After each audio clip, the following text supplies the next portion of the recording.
Bonjour à tous et à tous. Ce que je trouve aussi inadmissible, c'est que je dis pas que tous les enfants normaux ont la chance dans les écoles, voilà.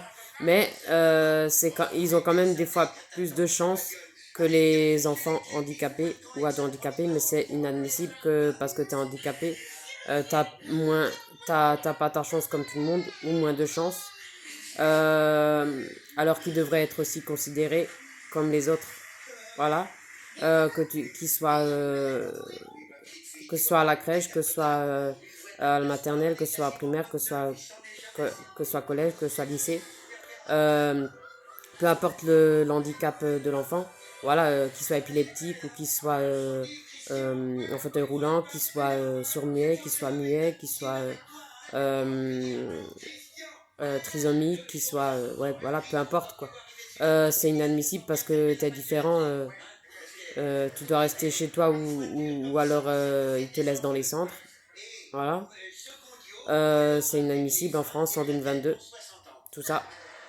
Pour moi, ça sert à rien de dire la bonne année si les enfants ont pas, si les enfants handicapés, si les enfants qui ont un handicap ont pas d'avenir comme tout le monde, à peu près normal quoi.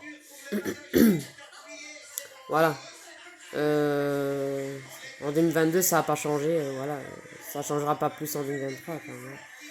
Ça dépendra qui on aura au pouvoir d'ici là. Voilà. Et comment seront les lois d'ici là.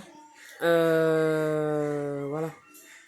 Je trouve quand même ça inadmissible. Moi, je sais ce que c'est de ne pas avoir eu de chance dans une scolarité normale à 3 ans et demi.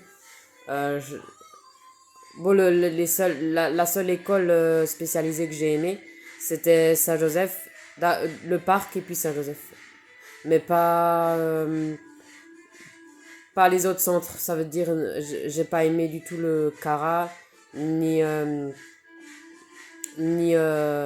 Catrinette non plus. Les deux seuls que je me sentais bien et que je me sentais utile et qui me faisaient être utile.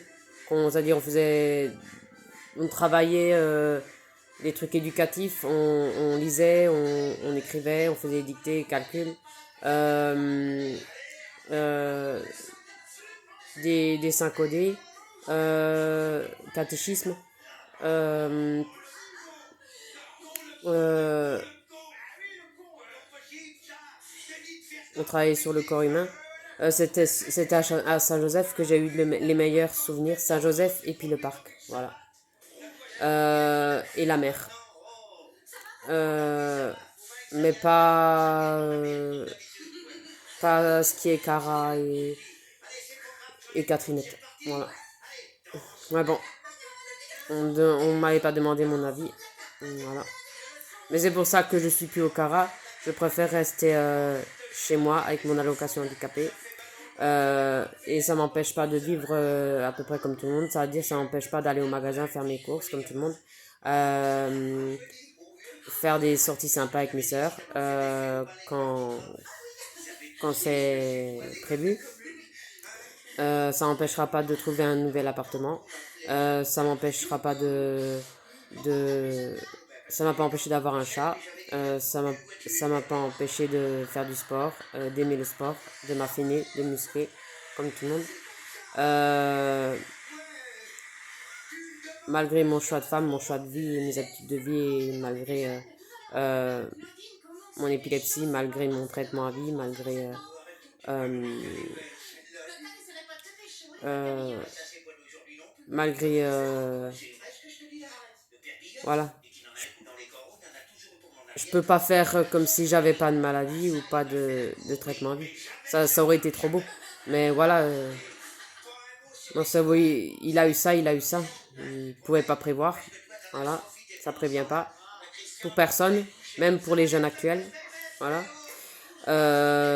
Sans souhaiter, mais pour dire quoi. Euh, c'est pour ça qu'il faut pas se moquer de moi et ni de ceux qui sont comme moi. Voilà. Surtout quand on a soi-même des enfants. Pour ceux qui ont des enfants, bien sûr. Même pour ceux qui n'ont pas d'enfants. Enfin, voilà. Euh, Surtout que moi, je voulais pas être comme ça, je voulais pas avoir un traitement à vie, je voulais pas une santé comme ça, et malheureusement, c'est quand même tombé sur moi. Voilà. Et voilà. Mais je veux pas m'arrêter de vivre parce que pour ça, parce que je prends un traitement à vie et parce que je suis épileptique, parce que je peux pas faire certains trucs. Non, je fais seulement ce que j'ai envie, ce que j'aime et ce que j'arrive à faire, et le reste, tant pis, c'est pas grave. Voilà. Et c'est déjà bien que bon, j'ai encore un peu du mal à comment cuisiner, mais autrement, pour le reste, le ménage, ça c'est comme sur des roulettes. La machine à laver, ça je sais. Le ménage aussi. Prendre soin de moi aussi. Tout ça sans mec, sans enfant, sans permis. Et je vis très bien sans permis. Quand je vois tous les accidents, ça me donne pas envie. Quand je vois la pollution, ça me donne pas envie. Voilà, je préfère prendre soin de la planète comme je peux, même si ça sera jamais suffisant, pardon. Voilà, ce sera déjà ça, c'est mieux que rien. Et voilà. Moi, je suis toujours heureuse de ma vie de tous les jours, de mon choix de femme, de mon choix de vie, de ma liberté. Au contraire, ça me rend encore plus heureuse. Plus dispo pour mes deux sœurs, pour mon chat, pour moi-même, pour ma liberté, pour mes sorties, pour mes randonnées. Au contraire. Que si j'aurais eu un mec chez moi et des enfants, j'aurais pas eu le temps de gérer tout ça, de faire tout ça, de faire ce que j'ai envie à l'heure que je veux. Voilà.